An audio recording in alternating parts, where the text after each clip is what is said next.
everyone, welcome to today's tutorial, and in this video I will be showing you how you can recreate this cube type logo. And let's just dive right in. So the first thing I'll be doing is that I'll be creating a new document. So for this video I will be using this custom size document, which is 1000 by 1000 pixels, and I will be renaming my document to be I'll just say cube logo. But yeah, so you're free to use any size, any of these size documents which have already been preloaded by Adobe Illustrator.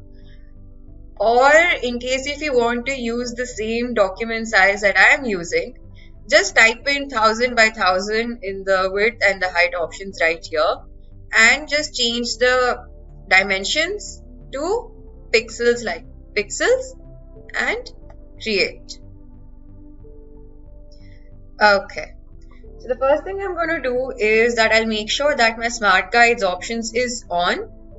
So to check that, we'll go to this view panel over here on the top, and over here you can see that only the smart guides options has been switched on, right? So these smart guides will actually help us a lot to make our cube logo.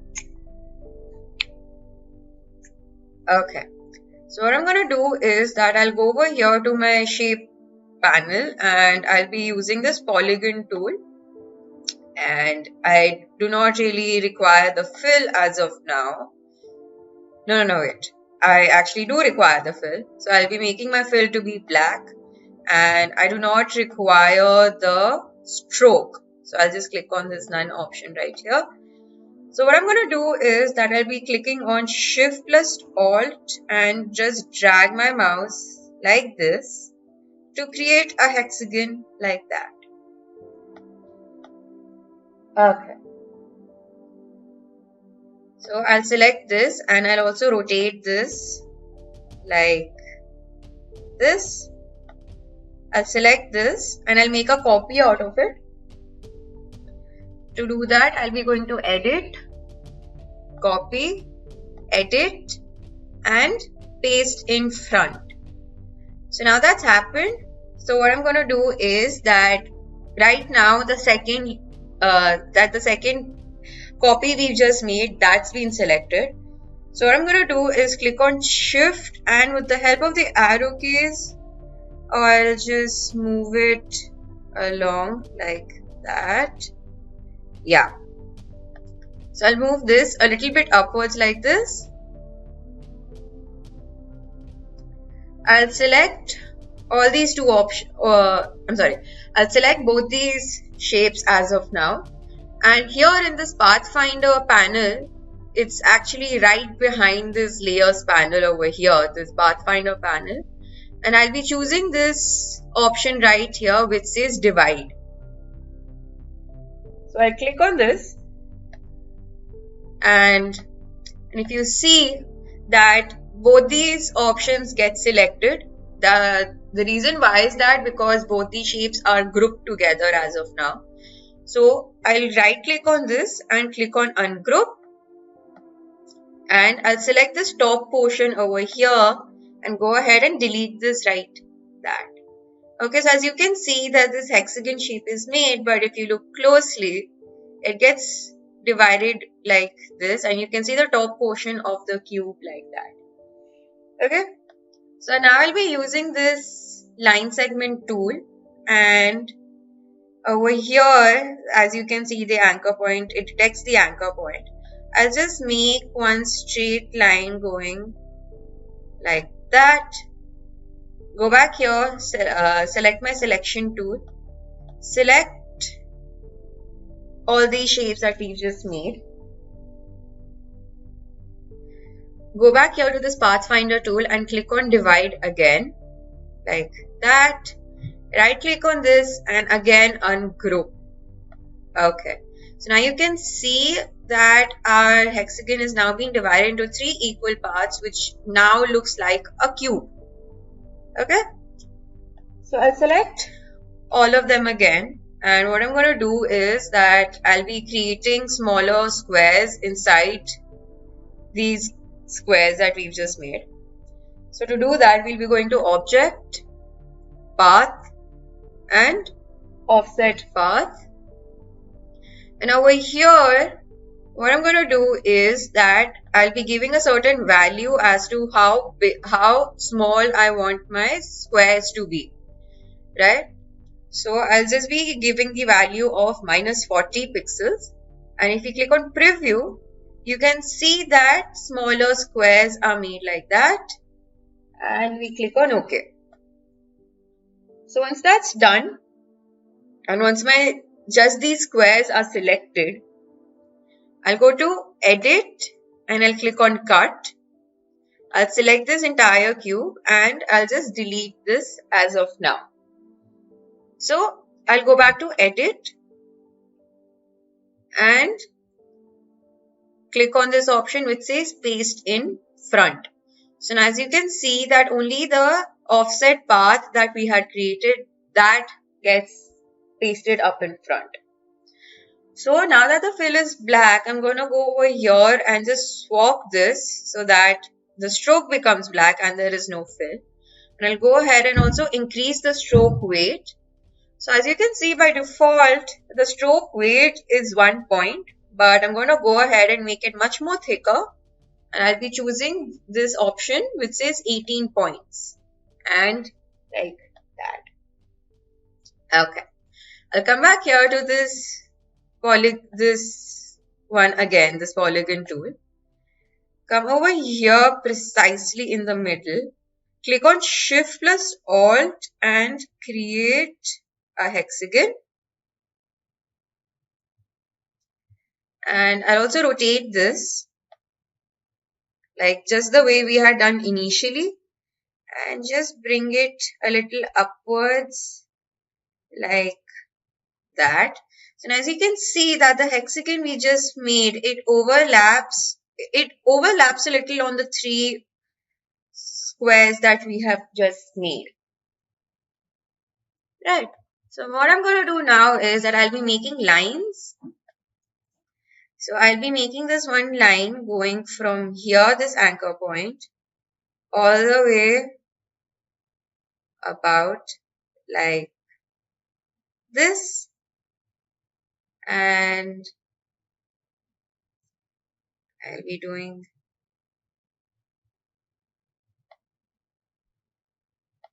actually no, not over here. I'll be making the lines from approximately from this intersection right here. So the reason why I'm also making these lines is because that these lines will actually help me to make my shapes, and these lines are just acting as a guide so that I can make my shapes a lot better. And about here like that. So I'll just get this line a little down like that. Okay. So once that's done, I'll be making more lines now. I'll make one line which is going like this.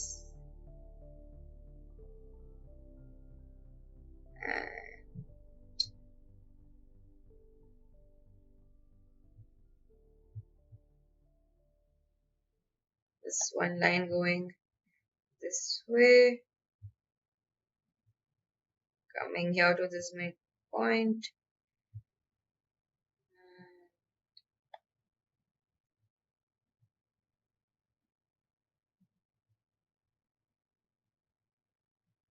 Like that.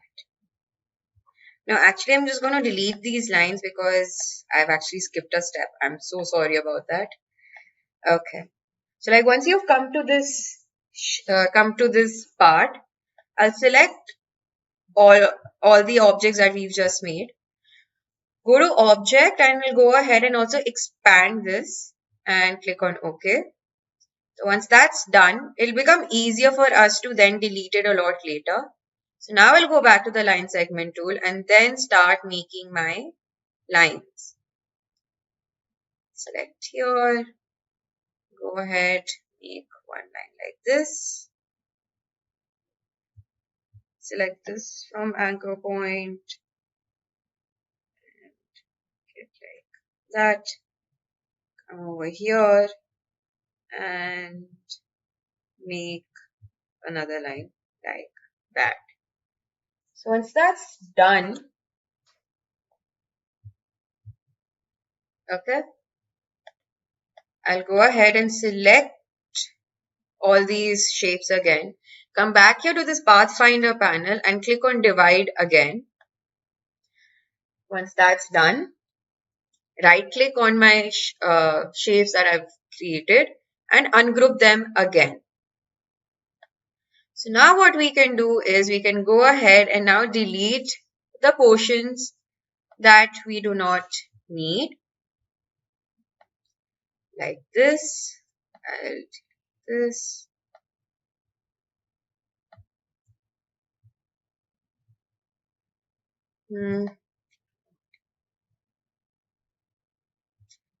This. And delete this portion, this.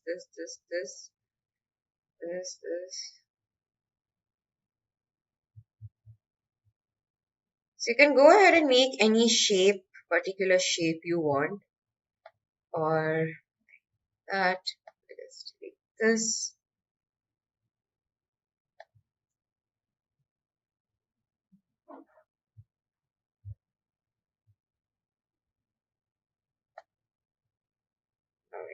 Alright. Let's see which ones I want to delete.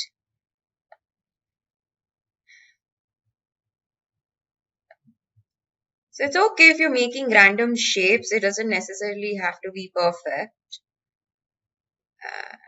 Go ahead and delete that.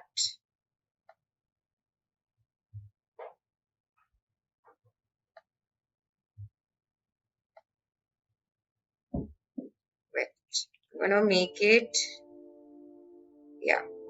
So I'll select these options.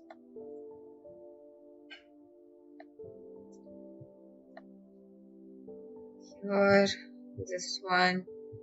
Go ahead and delete the same portions on the top so that it looks much more better like that. I'll select, I'll zoom in on this. I'll go ahead, select this. Just want to see if there's any other shape that you do not need. You see? Okay. So you might find such shapes in between. So make sure you're just checking everything. Like that's it. That one over there. This one right here. So after you have deleted all the unnecessary parts, you select one shape, and in the Pathfinder panel itself, you just click on Unite, or just making sure there is nothing. You can just unite it like that. Just select. Wait. Be selecting these individual parts and uniting them together so that it becomes better like that. Nope. Yeah. So this is a lot better way to unite your shape so that you do not unite anything else accidentally. Just making sure I've got everything. Yep. This. Wait, so this part and this part unite.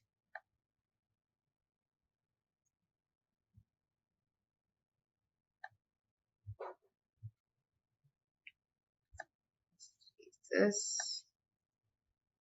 This is what I was talking about. Just make sure that there is no lines as of now.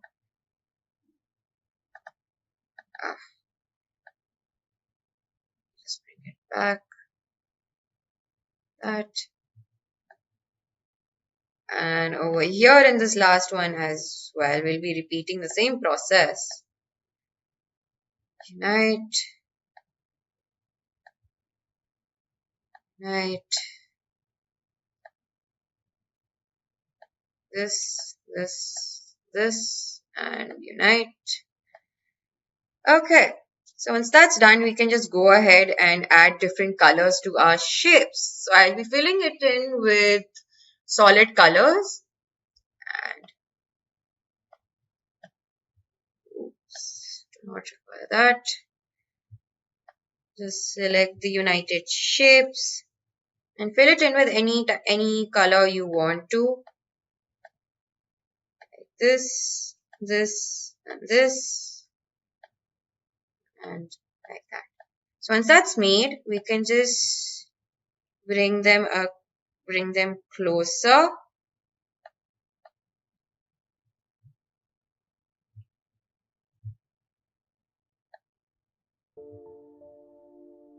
Let's see this one right here. And select this and just bring it much more closer like that. And there you go. Our cube shape logo is now ready.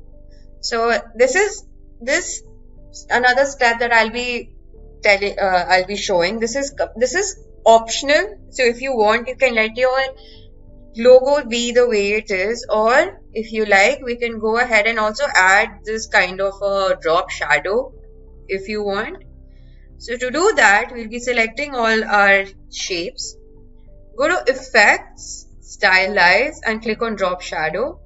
And over here in the opacity option again, so it says 75, but I'll be bringing it a little down and making it 45 degrees. And if you click on Preview, you can see a certain shadow is added at the back, and it makes our logo look a little more 3D. So if you're happy with it, just go ahead and click OK. So now what we have to do is I'll be just enlarging this so that it fits into our document. So this takes a little while, and like that. And there you go. So now that our logo is ready, we can go ahead and also save our file. In order to do that, we'll be going to File and clicking on Save As. So by default, my file name is going to be the same as my document name, which was the cube logo. And my Save As type is going to be Adobe Illustrator as well. I highly recommend that we save a file in this format, so that in case if I want to make any further changes, I can easily access my Adobe Illustrator file. And we click on Save, yes, and click on OK. And there you go. Our Illustrator file is now ready, and it's now successfully been saved. So when it comes to saving, it can take a little longer, but it usually does get saved. And always remember to save all your files so that you do not lose track of any of your work that you are doing. So that's it. I hope you found this video to be useful, and with a little practice, you can also experiment with different shapes. You can make different designs on all these 3 parts, and even add gradients from this gradient tool right here. That's completely your call. So that's it. So thank you for watching, and stay tuned for more.